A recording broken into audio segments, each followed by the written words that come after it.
Back in 2001, like a whole 20 years ago, I was young and stupid and did something really terrible. At that time, I had been with my husband, he was my boyfriend back then, for 5 years. We both grew up in the same small town, hung out with the same group of friends since we were kids, and fell in love during high school. We've been together ever since. But after college, I started feeling like my relationship was holding me back and not letting me be my true self. My best friend Julia totally agreed with me on that. We would go out clubbing together, leaving our boyfriends at home. We didn't do anything too crazy, but there was definitely a thrill in knowing that other guys were checking us out. You know what they say, though? Don't mess with fire. The more we partied, the more Julia would get the urge to cheat. Eventually, she started making out with other guys at the clubs, and I'm really ashamed to admit it, but for a few nights, I did the same thing, dancing with guys and kissing them. I put a stop to all that after a few incidents. I was disgusted with myself, with her, with those strangers I was kissing, and most of all, it felt terrible about cheating on the love of my life. I told her that I couldn't keep hanging out with her if she was going to keep cheating. Thankfully, she understood and stopped too. But of course, even with all my moral outrage, I didn't have the guts to confess what I had done, so we kept it as our little secret. Fast forward 20 years. Well, I ended up marrying that boyfriend, and now he's my husband. We've got 4 kids, ages 18, 17, 14, and 14. In these past 2 decades, my best friend has pretty much dropped out of the dating scene altogether. She's got her own successful business, which she inherited from her family, and she devotes her life to running it. Her social life pretty much revolves around hanging out with me, my husband, and sometimes babysitting the kids. Well, it turns out that she's gotten so chummy with my husband that one night in February of this year, she had too much to drink and ended up spilling the beans about our past cheating incidents. She conveniently left out the fact that I only kissed 4 different guys. Just to clarify, she doesn't remember the specifics, but she does remember that we both cheated for almost a whole year. To make things even worse, she revealed all of this while my oldest son was upstairs and he overheard everything. I was away for the weekend with our other 3 kids, visiting my parents. My poor husband had to comfort our son while trying to understand what Julia was telling him. Little did I know that the last time my husband kissed me would be the night before I left. When I returned home the next day, my husband sat me down and directly asked me if I ever cheated on him. I could see it in his eyes that he already knew the truth. I admitted to it, and he remained surprisingly calm, which scared me. I was worried about his well-being. Usually he's proud and charismatic, but on that day, he appeared peaceful and distant, as if he was detached from our relationship and from me. He told me that he wants to have a DNA test done on all of our children, and I agreed without hesitation, because they are his kids. He's the only man I've ever been close with. We had to wait for a week to get the test results, and during that time, my son wanted nothing to do with me. When we received the results, I thought it would be a fresh start to rebuild the trust between us. I had all the energy and determination to invest in our marriage and prove to my man that I deserved his time and love. But on the day the results arrived, he dropped a bombshell. He wanted a divorce. Since March of this year, we have been living separately. He bought a condo in the downtown area, where my oldest 2 kids spend all their time. The youngest twins split their time between me and him. He refuses to consider marital counseling. In our jurisdiction, there is a 6-month waiting period before a divorce can be finalized, and that period expired in October. So as of October 23rd, I'm a 42-year-old divorced woman with 4 kids. 2 of them hate me, and the others see me as the cause of the upheaval in their lives. I completely cut Julie out of my life. I know it's not her fault. I made the choice to lie, and I have to face the consequences. But somehow, I associate all the ruin in my life with her. It doesn't really make sense, but I blame her. Just last weekend, one of my younger kids mentioned that Julia has been staying over at my husband's condo. I'm filled with jealousy, hatred towards her, and anguish over this whole situation. I desperately want to win him back. This isn't how our lives were supposed to end. We've worked so damn hard to build our home, and he shouldn't be sharing it with her while I'm left out in the cold. Even the thought of calling him my ex makes me want to disappear. After a while, I did something I never thought I'd do. I unblocked Julia and reached out to her. We decided to meet up for coffee at my mom's house when it was empty. We talked for hours, but I can't say it felt like old times. There was this tension in my stomach that wouldn't go away. I realized I still have a lot of resentment towards her for what she did. I can't fully let my guard down with her like I used to, and I need to accept that. Anyway, let me fill you in on what she told me. I asked her why she told my husband about my cheating. Turns out it was just a stupid mistake she made while being drunk. There was no real reason behind it. She doesn't even remember it happening, but she does recall my oldest son being distant with her the next morning. My husband later explained to her what she had revealed. What was her attitude towards my husband after she confessed? Well, my husband actually cut her off shortly after I did. You see, a few days after the whole incident, she sent him a text trying to convince him that she was drunk and confused when she spilled the truth. But he had already confronted me by that point, so he knew she was telling the truth. He needed some distance from her because he associated her with all the lies I had told. How did she manage to reconnect with him after he told her to stay away? Well, he didn't actually block her. He just made it clear that he didn't want her to contact him anymore. She promised to respect his wishes and stay away from him and the kids. But after 3 months, she reached out to him again. She explained that she had been getting help for her issues with alcohol and wanted to apologize for all the harm she had caused. They had a conversation, and from then on, they stayed in touch. Why is she staying over at his place? Well, she's been feeling lonely at home during the winter because of her past issues with drinking. She wanted some company, so she stays in the guest bedroom. They're not drinking together or anything like that. She even apologized for the confusion it caused my twin daughters. I let myself feel a glimmer of hope in this situation. They're not in a relationship. This whole thing wasn't some big plan for her to take him away from me. There's still a chance for us. But I needed to confirm it for myself. Did they ever have closeness? Yeah, after the divorce was finalized, they hooked up a few times just to blow off some steam. She kept assuring me that I shouldn't worry because they weren't trying to start a relationship. There's too much resentment and baggage between them for it to work, and she doesn't think she's his type. And there you have it. I couldn't hold back the tears when she confessed this. We both cried and she apologized. I must have told her 1,000 times that I hate her. I truly do hate her.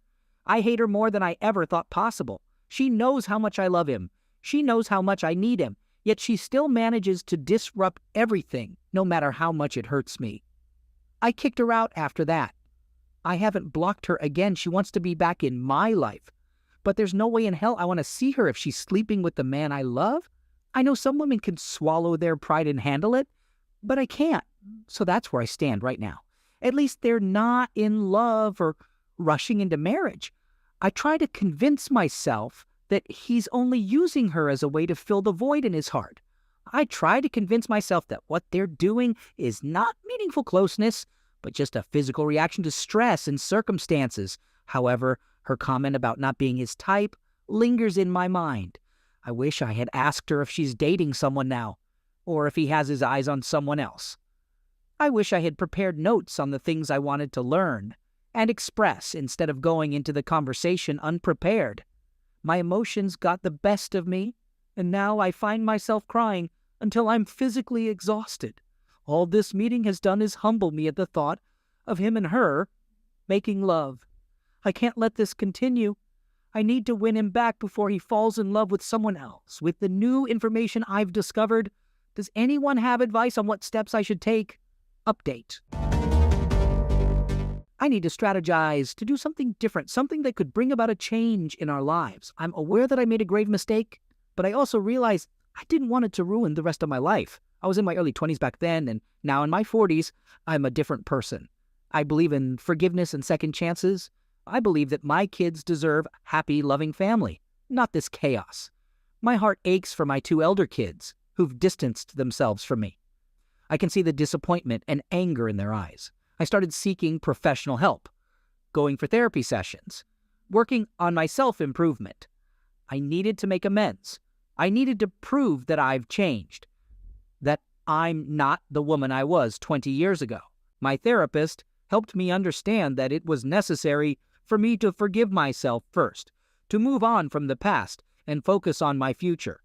I thought of reaching out to my ex-husband, but he was adamant.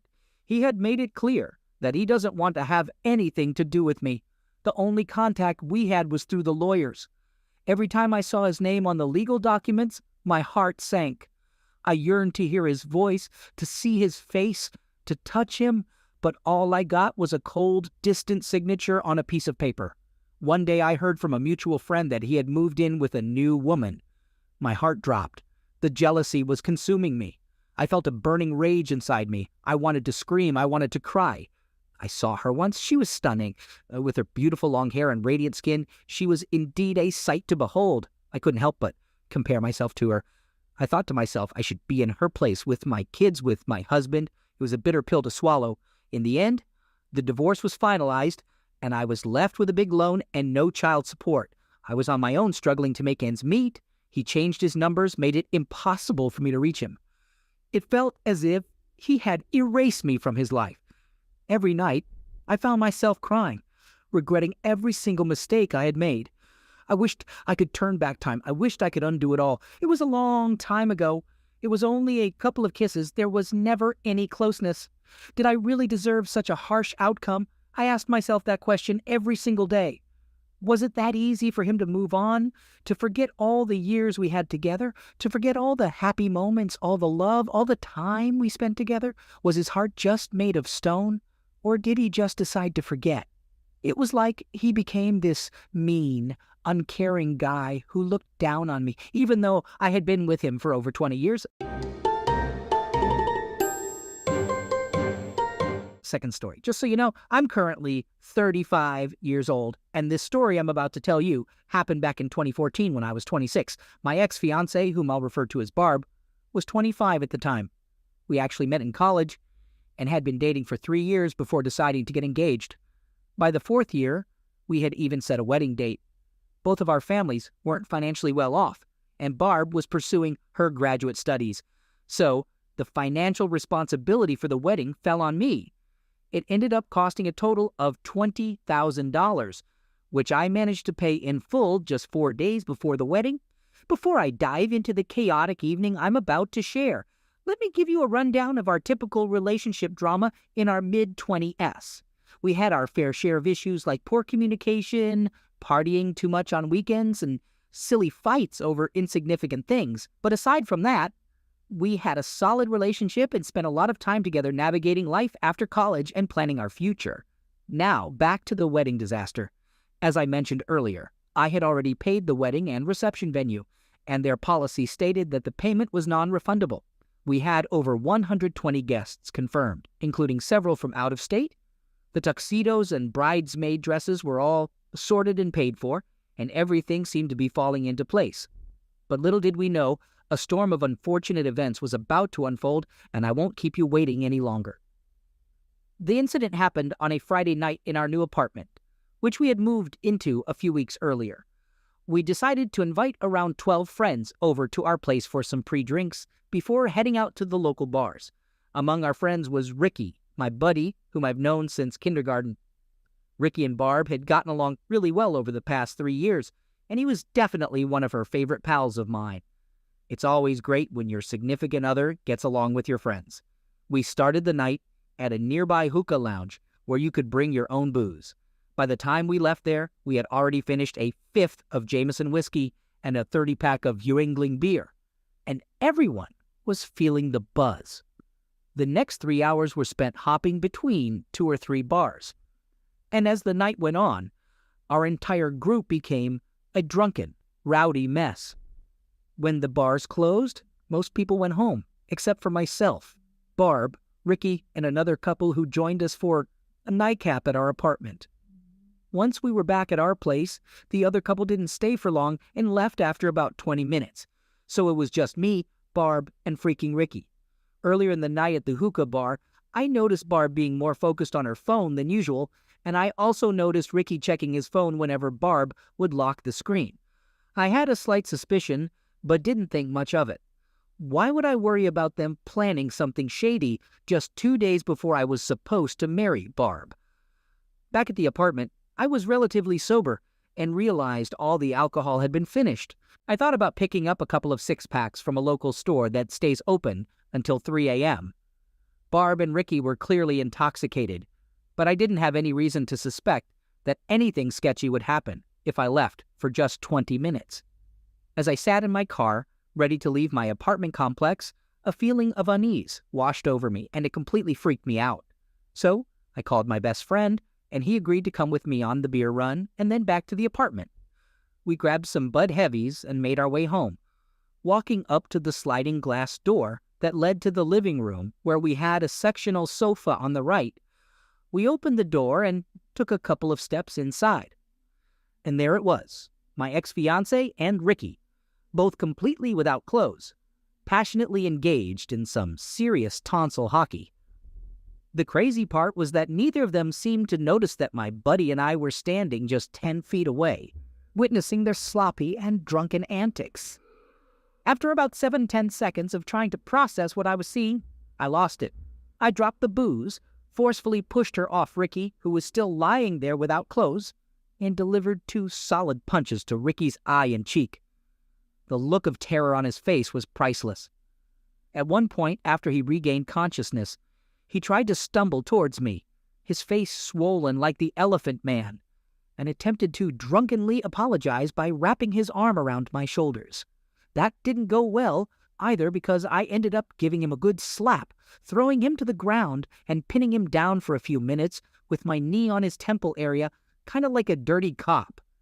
I hoped that humiliating him like that would make Ricky think twice before getting involved with someone else's partner. Just to give you some context, I'm a 6, tall, 220-pound guy who has been playing hockey my whole life, while Ricky is a 5 or 6 inches tall, 140-pound runner. Right after I unleashed my fist on him, Ricky started snoring, who knew that was even possible, and ended up sleeping for at least 5 minutes, while I was freaking out about the whole situation. Without thinking, I kept calling her parents like 10 times until they finally woke up, and I insisted that they come immediately to pick up their cheating daughter. Luckily, their house was just a 5-minute drive away, so they arrived shortly after. When they walked in, they found me going off on Barb about her disgusting and unforgivable choice, Ricky lounging on the couch, and my buddy trying to mediate the situation. The first thing I made clear to everyone was that the wedding was completely off. I demanded the engagement ring back and made it clear that I'd rather lose $20K than spend the rest of my life with a damn cheater. Her parents spent the next 20 minutes trying to convince me to reconsider and even defended Barb's actions, asking why I couldn't forgive her, or if it was too late to cancel the wedding. My buddy who walked in on them with me actually stepped up and got defensive when he heard both parents trying to talk me out of my decision.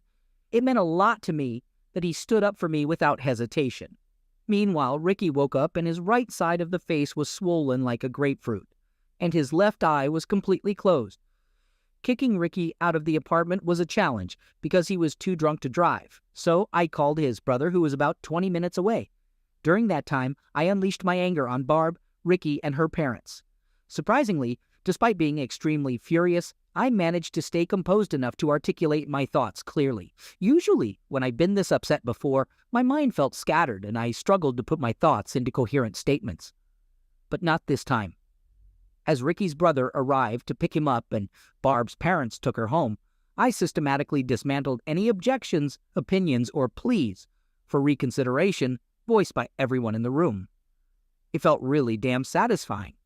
The only warning sign I noticed happened about 6 months before the wedding, and looking back, I should have walked away instead of waiting.